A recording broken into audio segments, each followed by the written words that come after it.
Sebelum tewas, Ermanto sebut nama Erick Thohir sebagai perusak negara sebanyak 33 kali. Ini adalah pemerintah di atas pemerintah. Oke. Kami menemukan benang merah. Salah satunya adalah kakak Pak Menteri Erick Thohir ini sebagai brokernya.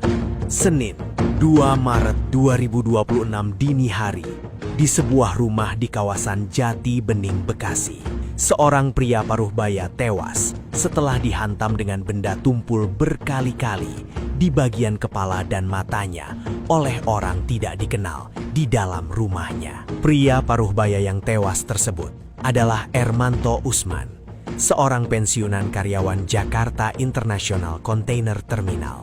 Banyak pihak meragukan peristiwa tersebut sebagai tindak kriminal perampokan biasa karena banyak barang berharga milik korban yang tidak diambil. Beberapa minggu sebelum tewas, Ermanto Usman diundang dalam podcast Madilog, Forum Keadilan TV. Ermanto Usman menceritakan tentang omset pelabuhan peti kemas di Jakarta Utara yang dirampok pejabat dan pengusaha asing. Erick Thohir dan Boy Thohir terlibat menggarong uang negara. Ermanto Usman sampai menyebut nama Erick Thohir sebanyak 33 kali. Ada email nih dari Pak Patrick Waluyo. Bagaimana dia menyampaikan kalau ini imannya nih. Iya. Nih, dari Pak Patrick Waluyo kepada petinggi Hutchinson nih. Di Hong Kong. Di Hong Kong ya. Ini kesepakatan premium yang didapat oleh Pelindo 200 juta US dollar dan 5 untuk JCT dan 50 juta. Ini broker kelas 1 kalau menurut saya sih. Pak Erick, Pak Patrick itu adalah bagian dari tim lobby mereka yang bisa melobi DPR. Salah satu petinggi Hutchinson di Jakarta ini menyampaikan email bahwa ada pertemuan antara Pak Boy, Pak Patrick dengan Ibu Rini Sumarno. Erick Thohir memang diketahui sebagai salah satu bendahara geng Solo yang rutin menyetor uang ke majikannya. Sebagai Menteri BUMN di era Jokowi, Erick Thohir selalu berhasil membuat BUMN rugi.